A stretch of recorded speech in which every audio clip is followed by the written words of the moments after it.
ازيك يا مصطفى؟ عامل ايه؟ عايز يا مصطفى؟ كتاب اولى ثانوي؟ عايز تعرف محتواه؟ تعالى يا مصطفى. تعالى يا عم، ده كتاب المراجعه النهائيه اللي تقريبا اصلا خلص من السوق، بس تعالى اقول لك في ايه من باب العلم بالشيء. طيب، اول حاجه يا عم مصطفى، اما تجيب الكتاب او لو بصيت في الكتاب اللي معاك هتلاقي عندنا الجزء الخاص بالشرح، ملزمه الشرح. هتلاقي ملزمه الشرح عن مصطفى ملخصه ومنسقه بطريقه جميله.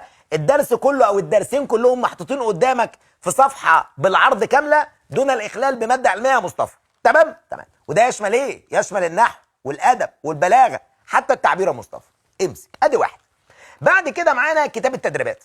كتاب التدريبات يا مصطفى عملنا فيه حاجه جميله. ايه اللي عملناه؟ اولا احنا كده كده بنقسم الاسئله لمجموعات علشان تتدرب عليها، يبقى كل مجموعه ما فيهاش سؤال فكرته مكرره. ماشي، دي كده كده بنعملها قبل كده. بعد كده بقى بعد التدريبات اللي هي المجموعات معانا مجموعات قيم نفسك على نفس الدرس برضه. طيب اقلب بقى كده شويه عن مصطفى، وقيم نفسك بقى عاملين لك ايه؟ درجات. كل مجموعه بدرجاتها عشان تجيب او عشان تكتب في كل مجموعه انت جبت كام، عشان تشوف انت في المجموعه اللي بعد كده مستواك بيتحسن ولا لا يا مصطفى. بعد كده مصطفى تقلب شويه تلاقي اسئله للفائقين. دي هتحلها مصطفى؟ مش تحلها؟ ماشي. اسئله الفائقين دي فيها ايه يا مصطفى؟ دي اسئله مستوياتها اعلى 3 4 5 حبات، بحيث ان حضرتك تبقى متدرب على كل مستويات الاسئله مهما كانت صعبه، حتى لو خارج المنهجيه حاجات بسيطه. ماشي يا مصطفى؟ تمام. وده يشمل ايه؟ نحو وادب وبلاغه ومتحرر وتعبير وقصه وكل حاجه. بعد كده يا مصطفى كتاب الامتحانات الشامله، وده بيشمل عندنا نوعين من الامتحانات. الامتحانات اللي احنا حاطينها والامتحانات اللي هتلاقيها من الادارات السابقه. الادارات السابقه بحيث ان حضرتك تبقى عارف شكل الامتحان ده كان عامل ازاي لما جه في اداره القاهره، في اداره الاقصر مثلا، اداره من الادارات. طيب بعد كده يا عم مصطفى طبعا اداره من ادارات المحافظات. بعد كده يا عم مصطفى التربيه الاسلاميه اللي انت ما فتحتهاش من اول السنه. ما فتحتهاش من اول السنه، بس دي ما تخافش، مش عايزك تيأس، دي فيها كل حاجه، هتلم لك كل حاجه يا عم مصطفى.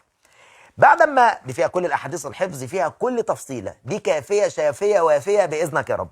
في اخر الملزمه عن مصطفى عاملين ايه بقى؟ حاطين لحضرتك نموذجين لامتحان او الامتحانين شاملين على منوال الوزاره بالظبط، بحيث ان حضرتك تبقى كمان عارف شكل الامتحان اللي حضرتك هتمتحنه اخر السنه عامل ازاي. وبقى كده يا عم مصطفى احنا خلصنا الباكج بتاعتنا. خد تعالى، خد امسك دي كمان. خد تعالى يا عم مصطفى بالمره بقى ناخد معانا باكج تانية ثانوي. ما اقول لك بالمره بقى تانية ثانوي فيها ايه؟ معانا رقم 1 نفس الملزمه، بس ملزمه الشرح الخاصه بتانية ثانوي فيها نفس الكلام. معانا النحو، الادب، البلاغه، حتى التعبير يا عم مصطفى. بعد كده كتاب التدريبات الجزئيه بنفس التقسيمه، مقسم الى مجموعات، وبعد المجموعات دي على نفس الجزئيه بالظبط عندنا قيم نفسك، وبعد قيم نفسك عندنا اسئله للفائقين، بحيث ان حضرتك تبقى متدرب على كل اشكال وانواع الاسئله يا عم مصطفى. اهم حاجه تكتب هنا جبت كام من كام، اوعى ما تكتبش. ثم بعد ذلك يا عم مصطفى كتاب الامتحانات الشامله بنفس المنوال اللي اتكلمنا عليه. ثم بعد ذلك يا عم مصطفى كتاب التربيه الاسلاميه او ملزمه التربيه الاسلاميه اللي ما اتفتحتش برضه في ثانيه ثانوي من اول السنه.